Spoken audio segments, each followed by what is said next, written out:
Joining us now is Emily Jashinsky, host of After Party with Emily Jashinsky on MK Media, and Alex Tarasio, Signal Principal and pollster. Thank you both so much for joining us. The government shutdown has passed the 3-week mark and it seems like there's no end in sight.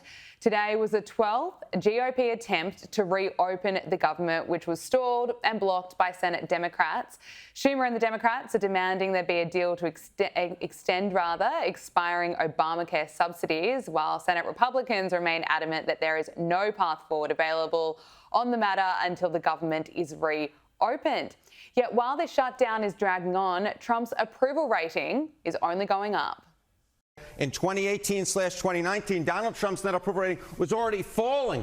The shutdown was eating into his popular support. It was down 3 points already at this particular point and would fall considerably more. It was very much on the decline. You come over to this side of the screen, this shutdown hasn't eaten into Donald Trump's support at all. His net approval rating is actually up a point in terms of his popular support. So the bottom line is this: the first shutdown during Trump's first term, 2018-2019, was hurting Donald Trump. This one is not hurting him at all. There's no real reason Donald Trump might say, at least when it comes to popular support, I want to get out of this shutdown.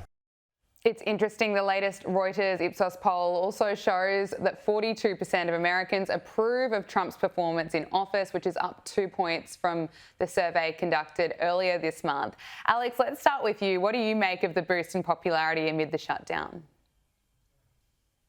I think it's indicative of a few things. First, Donald Trump had a really big win just a little while ago, and that is the Gaza peace deal. In particular, when you're looking at the sample for this poll, this was of all adults. And I know for Australian audiences where you have compulsory voting, this may not be a factor. But for Americans, if you're polling all adults versus registered voters versus who my firm tends to poll, which is likely voters, you do get pretty different results. And all adults means you'll get people that are less engaged. They are the 30% or more of Americans who are less likely to vote in an election. Those are younger. And those are people who aren't watching the news as much. For those people, Gaza broke through, and Trump did increase his popularity with them. Those are also the kinds of people who voted for him in 2024, lower propensity voters, especially young people.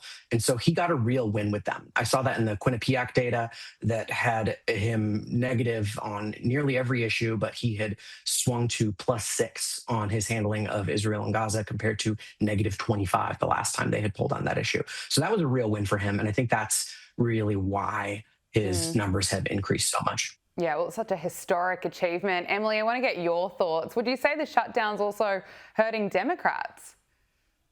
Well, most polling shows that Democrats aren't getting the blame for this, which I think is a pretty interesting glimpse into the media coverage phenomena, because we've seen however many government shutdowns in the past couple of decades where Republicans are the ones proudly withholding their votes from passing the funding bill. And in this case, that's Democrats. And so I think the media has helped Democrats escape the blame for this. But one of the across the board realities that we've learned from the last 2 decades of shutdown politics is that they really do not matter in the midterm elections, especially when those elections are more than a year into the future.